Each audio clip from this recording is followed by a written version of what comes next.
Buenos días. En este capítulo comenzamos las reglas de control que especifican todas las tareas del árbitro principal y de sus ayudantes. Concretamente, comenzamos con la primera regla, que es una norma extensa que relata los derechos y deberes del árbitro principal. Como siempre, si os resulta útil o interesante este contenido, seguid el canal tanto en YouTube como en la plataforma de podcast que estéis escuchando. Empezamos. Reglas de control. Regla 1. Control de los partidos. Los árbitros. El control de los partidos será confiado a un árbitro principal, 4 asistentes de fondo y 2 árbitros de banda que decidirán en el campo sobre todo aquello que afecta al juego. Se designará un cuarto árbitro para todos los partidos senior entre condados. 1.1. Los poderes del árbitro. La decisión del árbitro principal sobre cualquier hecho, a excepción de lo dispuesto en la regla 7.3 de la parte 1 de la guía oficial, y en relación con el tiempo, será definitiva. El árbitro tendrá los siguientes poderes. 1. Declarar el terreno de juego u otros aspectos inadecuados para la práctica deportiva tras consultar, cuando sea posible, con los oficiales o delegados encargados del partido o evento. 2. Consultar con los asistentes de fondo y o árbitros de banda y o cuarto árbitro cualquier posible infracción de las reglas de juego, en particular el juego brusco o peligroso, los golpes y las patadas. El árbitro aplicará la regla apropiada después de dichas consultas. 3. Ordenar a un jugador con lesión sangrante que abandone el terreno de juego para atención médica o de otro tipo. 4. Consultar, según necesidad, con un árbitro de banda o con un asistente de fondo, cuando sean neutrales, para aclarar la realidad de los hechos. Esto incluirá la posibilidad de consultar sobre la validez de una anotación cuando el árbitro tenga dudas. El árbitro principal o los asistentes de fondo pueden requerir y/u obtener la ayuda del sistema de detección de anotación Ojo de Halcón, que funciona en los partidos celebrados en Croke Park y en otros eventos cuando así lo aprueba ocasionalmente el Consejo Central, para aclarar si el balón ha cruzado la línea de fondo entre los postes para un posible punto o si la ha cruzado fuera de los postes para un posible disparo por fuera o saque de 45-65 metros. Los protocolos para el funcionamiento y utilización de dicho sistema deben seguir unos requerimientos específicos, decididos y autorizados por el Consejo Central. 5. Tomar una decisión obviando la del árbitro de banda o la del asistente de fondo. 6. Conceder una anotación cuando alguien distinto a jugadores o árbitro haya evitado que el balón cruce la línea de gol por encima o debajo del larguero. 7. Dar por finalizado un partido tras dar una advertencia de 3 minutos al capitán o delegado del equipo o de los jugadores involucrados en cualquiera de las siguientes circunstancias. A. Un jugador que se niega a abandonar el terreno de juego tras ser expulsado o que, habiendo sido expulsado previamente, entra de nuevo en el terreno de juego. B. Un equipo o jugadores que abandona el terreno de juego sin permiso del árbitro o que se niega a seguir jugando. 9. Ordenar que todos los jugadores cumplan con el correcto equipamiento e indumentaria conforme a lo requerido por las reglas. 1.2. Los deberes del árbitro. 1. Controlar el partido de acuerdo con las reglas de juego. 2. Recibir las listas de jugadores, firmarlas en irlandés y entregar una copia al equipo adversario antes del partido. 3. Obtener la firma, dirección completa y club de cualquier jugador que participe en el partido, si así lo solicita algún capitán u oficial responsable de equipo. 4. Informar de cualquier irregularidad respecto a las dimensiones, marcado o condiciones insatisfactorias del terreno de juego, e informar de cualquier reclamación oficial realizada por el capitán de un equipo antes del partido, en relación con irregularidades en las dimensiones o marcado del terreno de juego. 5. Llevar un registro de los tantos anotados, los nombres de lesionados sustituidos, los suplentes que participan, los sustitutos temporales según la regla 1.5b, lesiones, sangre o sospecha de lesión cefálica. Llevar registro de cualquier circunstancia de llegada con retraso al terreno de juego o de retraso tras el descanso y de las intrusiones de personas no autorizadas al interior del terreno de juego. 6. Controlar el tiempo de juego y prolongarlo en cada mitad en caso de retrasos deliberados o incidentales, o para permitir que se ejecute un tiro libre señalado antes de que hubiese concluido el tiempo previsto. Si el equipo defensor comete una falta justo antes de que el árbitro silbe el final, el colegiado deberá prolongar el tiempo para permitir que se ejecute el tiro libre adicional, desde el cual se podrá obtener una anotación siempre que ningún otro jugador del equipo atacante toque el balón. 7.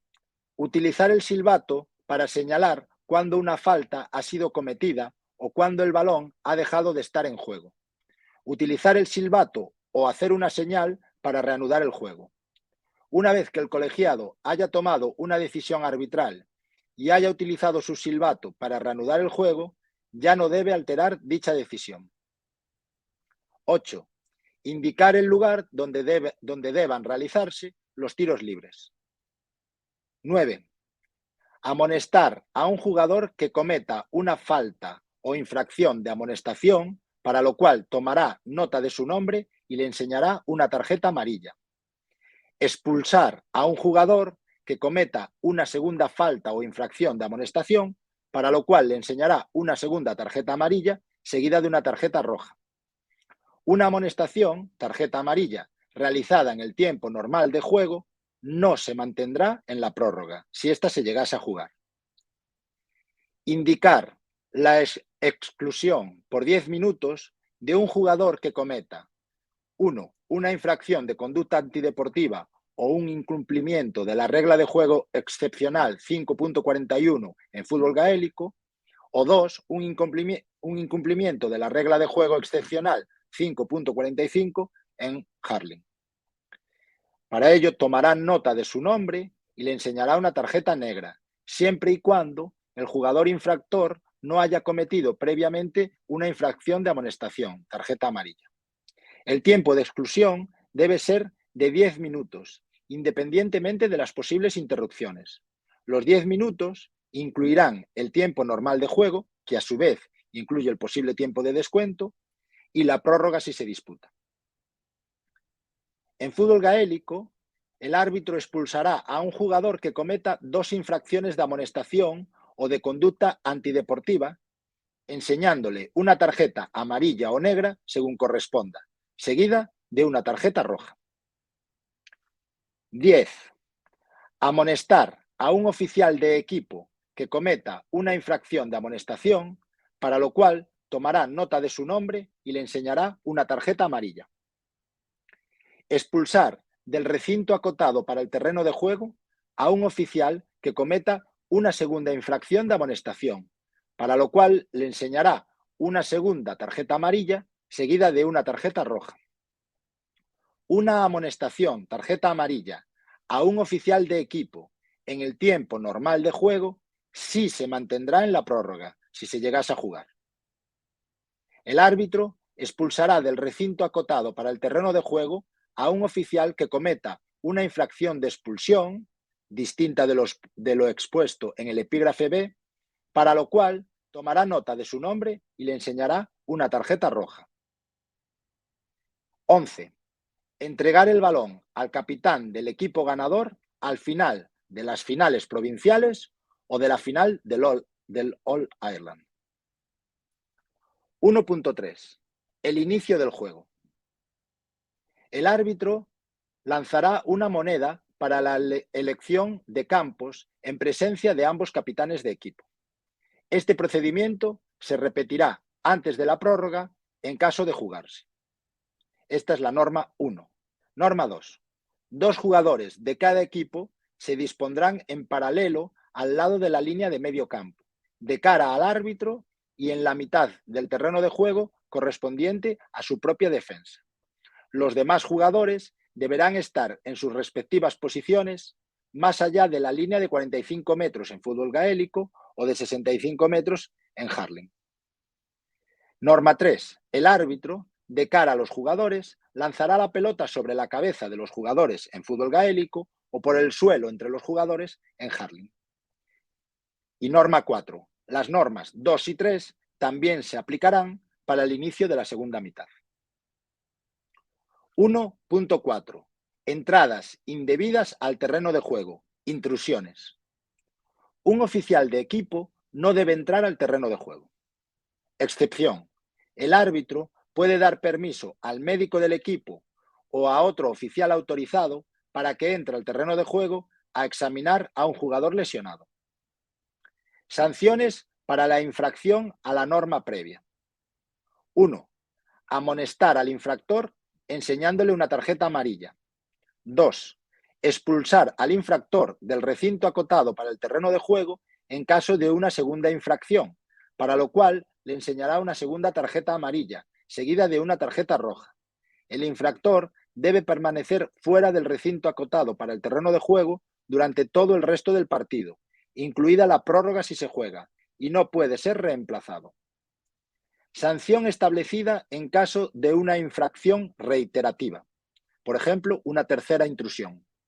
Un partido de suspensión en la misma disciplina y en la misma categoría, que se aplicará en el siguiente partido de la competición en la que sucedió la tercera intrusión, incluso si este partido correspondiese a la competición del año siguiente.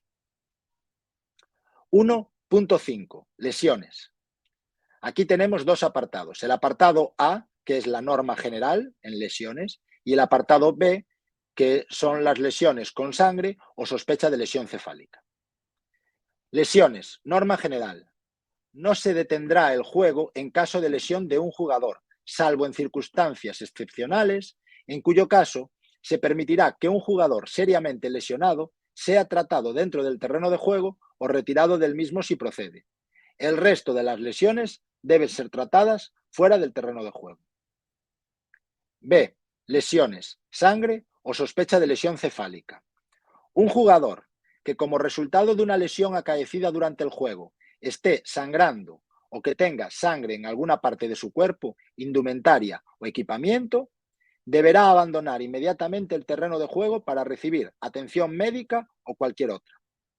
No debe permitirse su retorno al terreno de juego hasta que se haya detenido el sangrado, se haya limpiado toda la sangre de la piel y, si es posible, se haya cubierto adecuadamente la zona lesionada, se haya cambiado cualquier indumentaria manchada de sangre y se haya limpiado todo el equipamiento manchado de sangre.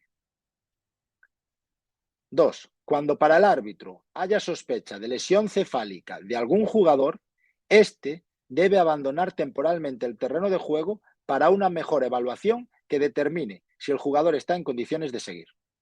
Tanto en las circunstancias 1 como 2 previas, se puede realizar una sustitución temporal que no contará como sustitución ordinaria, según la regla 2.3, 1 y 2 de las reglas de especificaciones, y cuyo procedimiento será: 1. Un sustituto temporal entrará en lugar de un jugador obligado a salir bajo lo descrito en la regla. 2. El jugador lesionado, en caso de sangre o sospecha de lesión cefálica, podrá volver al terreno de juego reemplazando directamente al sustituto temporal. 3. El jugador lesionado, en caso de sangre o sospecha de lesión cefálica, podrá volver al terreno de juego reemplazando a cualquier otro jugador si el sustituto temporal fuese previamente expulsado o sustituido. 1.6. El acta arbitral. Por lo general, el árbitro remitirá su acta al comité o consejo responsable, junto con la copia del listado de jugadores de cada equipo, según lo especificado en la regla 2.4 de las reglas de especificaciones, dentro de los 3 días siguientes al partido. Si el comité al cargo lo considera necesario, el acta arbitral deberá remitirse en menos de 24 horas. El acta arbitral debe contener el resultado del partido, los nombres de asistentes de fondo y árbitros de banda, la hora en la que cada equipo se presentó en el terreno de juego, la hora en que comenzó el partido. Si el descanso fue excesivo, se especificará la razón. Los nombres de los lesionados, de los jugadores sustituidos y de los sustitutos participantes. El nombre de los sustitutos temporales bajo la norma 1.5b, lesiones, sangre o sospecha de lesión cefálica. El nombre de los jugadores amonestados o expulsados y el motivo exacto. El nombre de los oficiales de equipo amonestados o expulsados y el motivo exacto. El nombre de cualquier espectador que haya interferido en el desarrollo normal del partido. Cualquier otro incumplimiento relevante de las normas. Incumplimientos de las regulaciones de partido informados por el cuarto árbitro. Cualquier error u omisión respecto a lo anterior no invalidará el global del acta arbitral. Y hasta aquí la regla número 1 de las reglas de control. La siguiente regla es la regla de los asistentes de fondo, conocidos en inglés por umpires. Un saludo.